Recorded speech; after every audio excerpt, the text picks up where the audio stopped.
Retomamos nuevamente nuestra segunda parte del programa Conexión Vida, aquí a través del canal FUSA TV, y bueno, pues continuamos también hablando de San Marcos, y esta vez pues vamos a hablar sobre el secreto mesiánico, padre. ¿Qué es el secreto mesiánico?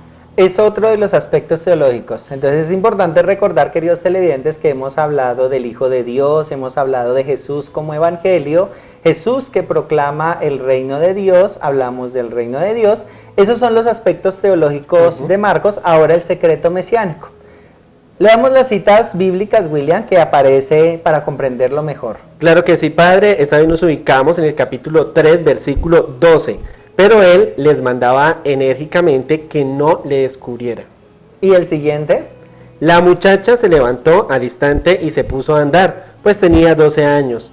Quedaron fuera de sí, llenos de estupor, y les insistió mucho en que nadie lo supiera, y les dijo que le dieran a ella de comer. Capítulo 5, versículos 42 y 43. Esa fórmula del secreto mesiánico por lo general aparece en las curaciones y exorcismos que hace nuestro Señor Jesucristo, pero hablando en el Evangelio de Marcos. Recordemos que todos estamos en función del Evangelio de Marcos. Al final, casi en la mayoría de los relatos, al final de una curación, al final de un exorcismo, Jesucristo manda callar al que se ha beneficiado del milagro. Entonces le dice el Señor, no lo cuente a nadie. Vete en paz, pero no se lo diga a nadie. Entonces es la fórmula que aparece repetidas veces. Es importante, queridos televidentes, tener en cuenta que el evangelista Marcos lo que busca es suscitar en el que ha experimentado el milagro el testimonio. Por eso es tan importante nosotros cuando experimentamos una obra de Dios en nuestras vidas, que en la iglesia sin duda alguna han habido milagros concretos de una enfermedad. Eso es lo que implica y eso es lo que invita el evangelista, a que se suscite el testimonio, es decir, dar a conocer a los demás la noticia. Es la famosa paradoja. A uno cuando le dicen no lo haga es cuando usted más lo está haciendo. Sí. Entonces es la paradoja que utiliza en este caso Marcos, en donde le pone en labios de Jesús que no lo hagan, pero es para suscitar el testimonio de aquella persona que ha experimentado el milagro.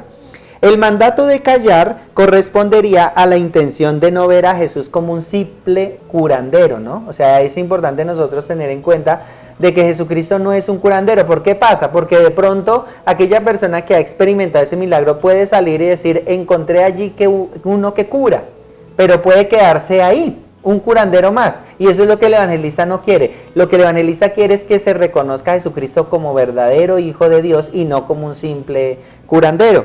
Y finalmente, el propósito del silencio es sin duda alguna una forma estilística, hablando de los géneros literarios que hablamos en la primera parte de nuestro programa, como un medio literario también por el cual se puede comprender mejor el Evangelio de San Marcos. Bueno, padre, usted siempre nos ha explicado sobre algunos términos que de pronto vamos encontrando, pero quisiera que de pronto nos aclarara qué es eclesiología.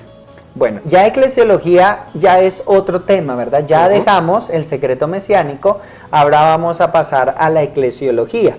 Sabemos nosotros que eclesiología es la ciencia que estudia la iglesia.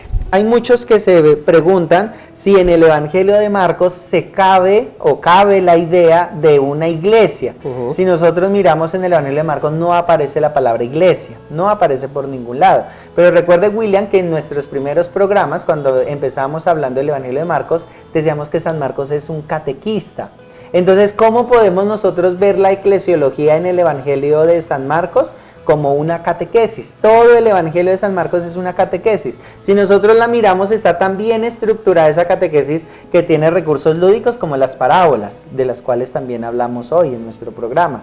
El Evangelio también habla de historias como las curaciones, que son historias que tienen un inicio, un nudo y un desenlace. Entonces, para que nosotros lo tengamos en cuenta. Entonces, la eclesiología está en función de eso. Recordemos que uno de los elementos más importantes que tiene la iglesia es la catequesis. Hoy en día todavía se sigue teniendo grupos de catequesis, especialmente los que se preparan para recibir un sacramento.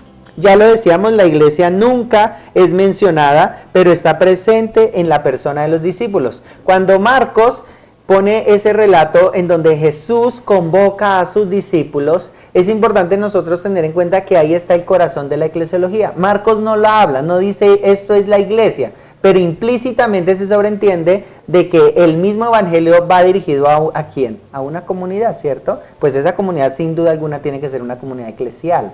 O sea que sí podemos decir que aquí en este evangelio podemos hablar de la eclesiología. Claro, de forma implícita. Ajá. Recordemos que lo implícito es aquello que está oculto, no está como tan expresado o que flota por sí solo, no, está oculto. Entonces sí se habla de eclesiología, pero de forma oculta en el evangelio de San Marcos.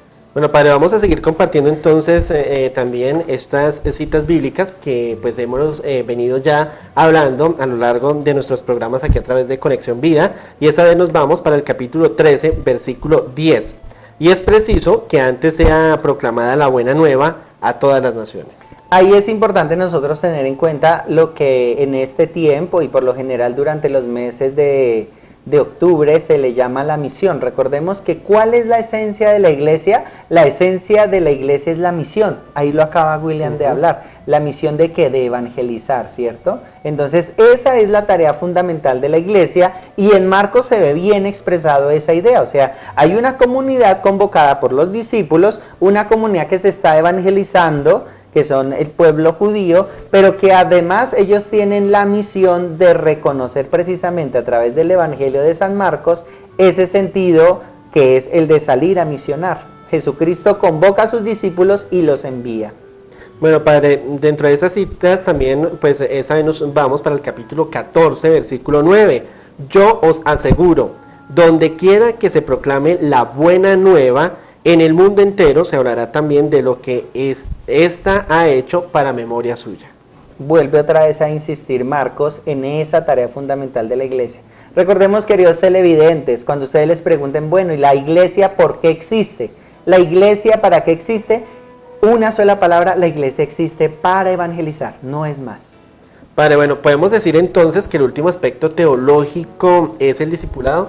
No sé qué podemos decir sobre esto, padre. Viene muy en conexión con lo que estamos hablando. Recuerden que hace un momentico les hablé de que Jesucristo convoca a un grupo de 12, ¿verdad?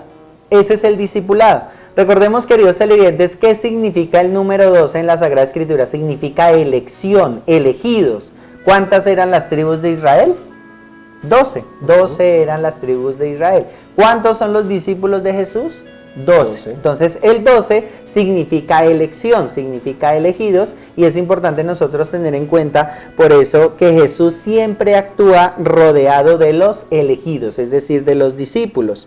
Los discípulos serán los portadores de su mensaje después de la resurrección, por eso es tan importante esa intimidad que viven los discípulos con el Maestro, porque esa convivencia va a ser clave después de la resurrección, porque ya Jesús no va a estar con ellos físicamente, pero los discípulos van a estar convencidos de que su Maestro ha resucitado. Claro que sí, padre, vea lo que usted nos está hablando. Dice aquí, mira, y llama a los 12 y comenzó a enviarlos de 2 en 2, dándoles poder sobre los espíritus inmundos. Ahí está totalmente en conexión, ¿verdad? O sea, no es solamente llevar la buena nueva, sino que ya empiezan a aparecer otras tareas del discipulado, en este caso el de sanar, ¿verdad? El de ayudar de pronto en el caso de los exorcismos a abandonar los espíritus inmundos, alejarlos. Así es, padre, mire, les ordenó que nada tomasen para el camino, fuera de un bastón, ni pan, ni alforja, ni calderilla en la faja, sino calzados con sandalias y no vistáis 2 túnicas. Es la sencillez del discipulado. El discipulado, ahí es donde es importante nosotros tener en cuenta que el discipulado es aquel grupo de personas que se entregan totalmente al servicio de Jesús, al servicio de la iglesia, al servicio de una comunidad, pero que no deben de acumular tantos bienes materiales. Cuando el Señor dice, salgan a llevar la buena nueva y no lleven nada, es precisamente el signo de austeridad. Lo único que se debe de llevar, en el caso de nosotros hoy en día, cristianos católicos, es el testimonio de vida. Yo evangelizo con mis palabras, yo evangelizo con mi forma de vivir. Más que muchas veces llevar, aunque está bien llevar la Sagrada Escritura, pero muchas veces se lleva la Biblia debajo del sobaco y se queda ahí, y cuando el testimonio de vida es totalmente contrario, más ruptura todavía. Entonces, no hay necesidad. Yo, por ejemplo, soy de los que no tengo memoria para de pronto almacenar tantos pasajes bíblicos. Hay otras personas que se les facilita muchísimo captar y memorizar pasajes bíblicos. Yo no soy de esos, pero yo digo que la mayor forma de evangelizar es también con la forma de ser de cada persona. Claro que sí, padre. Es que es importante, ¿no? A veces tenemos también la Biblia abierta en nuestra casa, pero no sabemos tampoco lo que tenemos allí, ¿cierto? Lo que está indicando la página donde la tenemos abierta. Ahora nos vamos para Marcos, capítulo 6, versículo del 7 al 13. Y les dijo, cuando entréis en una casa, quedaos en ella hasta marchar de allí. Si algún lugar no os recibe y no os escuchan, marchaos de allí, sacudiendo el polvo de la planta de vuestros pies en testimonio contra ellos. Entonces ahí es importante, el discipulado es ese testigo fiel de Jesús, ese testigo privilegiado. Y al ser testigo, él tiene que salir a comunicar a los demás esa buena nueva. Por eso el Señor dice, a donde ustedes lleguen a misionar, si en esa casa los acogen bien, los atienden bien, quédense ahí hasta que se acabe la misión. No estén inestablemente de un lado para el otro, que es lo que también hay veces pasa con los misioneros, que están muy inestables cuando llegan a misionar. Pues eso es un consejo práctico que también Marcos pone en los labios de nuestro Señor Jesucristo a la hora de ejecutar la misión del discipulado. Claro que sí, padre. Bueno, y aprovechamos también porque seguramente en ese momento nos están de pronto observando misioneros. Un saludo para todos ellos porque sabemos que también pues nuestra Iglesia Católica ofrece también en algunos meses del año pues también este servicio de misionar, ¿no? Y recordemos, William, que misioneros somos todos, ¿no? Sí, todos claro. los bautizados tenemos esa tarea, porque eso es lo que poco a poco el Concilio Vaticano nos ha ido quitando de la mentalidad, porque nosotros siempre creemos los misioneros son el grupo base de la parroquia, los sacerdotes, las monjitas, nadie más son misioneros. No, misioneros somos todos, para que lo tengamos también en cuenta. Claro que sí, y bueno, padre, ya para terminar pues vamos a compartir también este último texto que tenemos, donde dice, y yéndose de allí, predicaron que se convirtieran, expulsaban a muchos demonios y ungían con aceite a muchos enfermos y los curaban. Exactamente, entonces el discipulado siempre va a estar de la mano con Jesucristo. ¿Cómo yo sé cuando un discípulo es auténtico?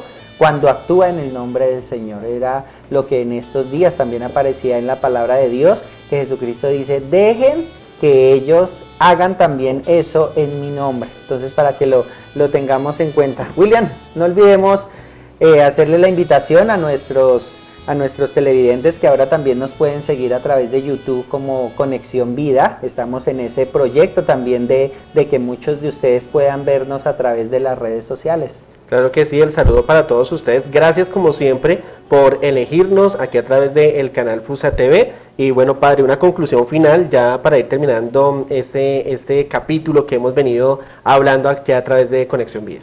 Bueno, todos nosotros llamados a ser discípulos y misioneros de Jesucristo con el tema. Hoy cerramos ya la teología de Marcos. En nuestros próximos programas empezaremos con San Mateo.